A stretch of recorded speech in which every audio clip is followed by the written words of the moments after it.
Our narrator is an interrogator in Pyongyang. He writes what he calls biographies of citizens that have run afoul of the state.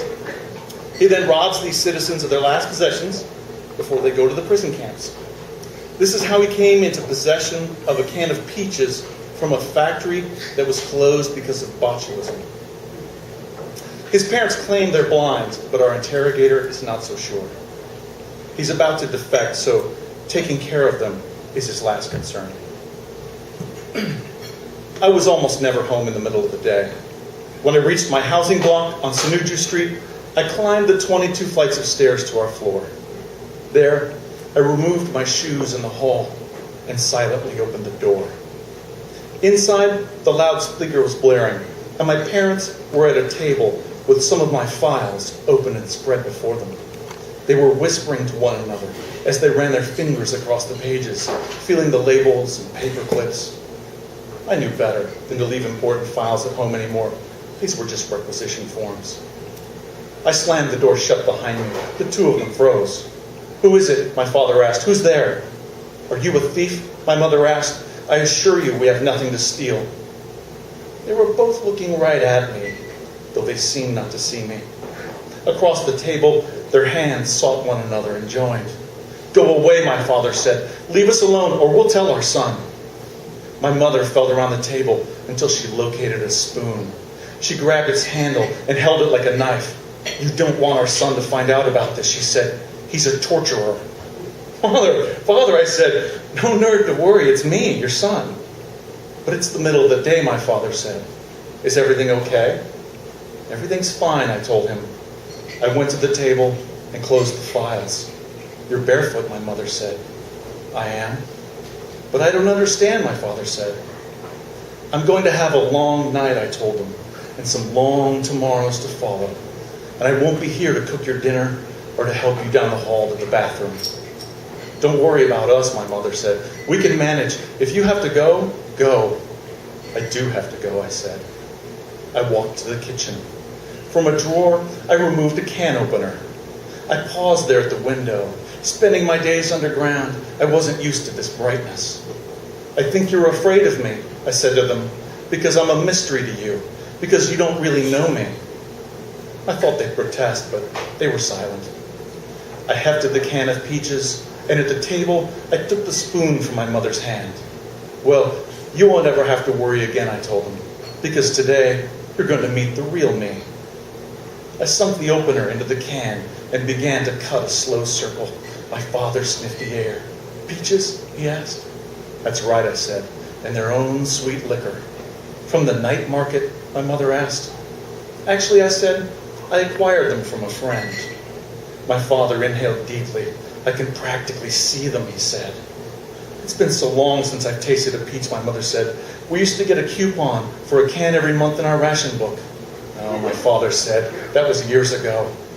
"I suppose you're right," my mother answered. "I'm just saying we used to love peaches, and then one day you couldn't get them anymore." "Well, allow me then," I told them. "Open." Like children, they widened their mouths. In anticipation, my father closed his milky eyes. I stirred the peaches, selecting a slice. Passing the bottom of the spoon across the edge of the can, I caught the dripping syrup. Then I popped the slice into my mother's mouth. "Mmm," she said. I fed my father next. "That, son," he said, "was a peach." There was silence, except for the blaring loudspeaker, and they savored the moment. In unison, they said, "Thank you, dear leader Kim Jong-il." "Yes," I told them, "you have him to thank." I stirred the can again, hunted down the next slice. "I mentioned my new friend," I said. "A friend from work?" my father asked. "Yes, a friend from work," I said. "The two of us have become quite intimate. He's given me hope that there is love out there for me. He's a man who has true love. I've studied his case files very closely, and I think the secret to love is sacrifice. He himself has made the ultimate sacrifice for the woman he loves." "He gave his life for her?" my father asked.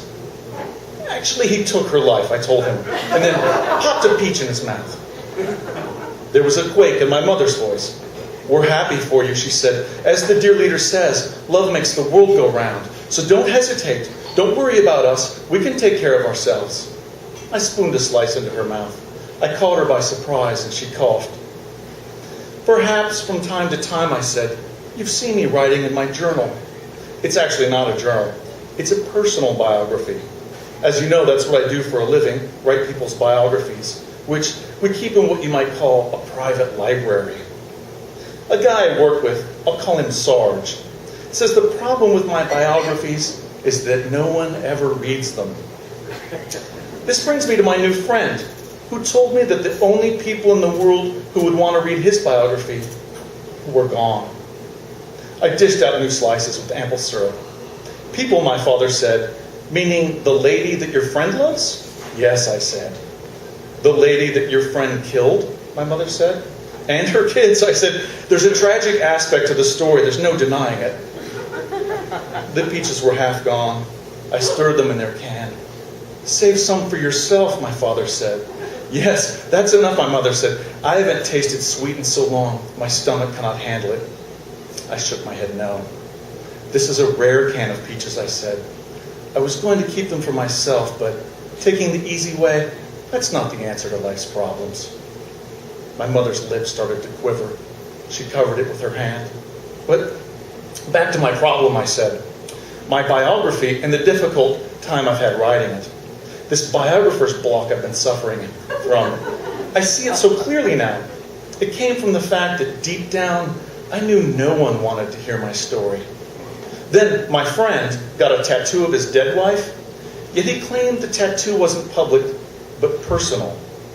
Though it was there for the world to see, it was truly for no one but himself. Losing that, my friend lost everything, really. How can a person lose a tattoo, my father asked. Unfortunately, it's easier than you'd think, I told him. It got me thinking, though, and I realized I wasn't composing for posterity, or the dear leader, or for the good of the citizenry. No, the people who needed to hear my story were the people I loved, the people right in front of me, who'd started to think of me as a stranger. But your friend, he killed the people he loved, right? It's unfortunate, I know. There's no forgiving him for it. But let me get started with my biography. I was born in Pyongyang, I began, to parents who were factory workers. My mother and father were older, but they were good parents. They survived every worker purge and avoided denunciation and re-education. But we already know these things, my father said. His breath was sweet with peaches. Shh, I told him. You can't talk back to the book of your life. I'll stop there.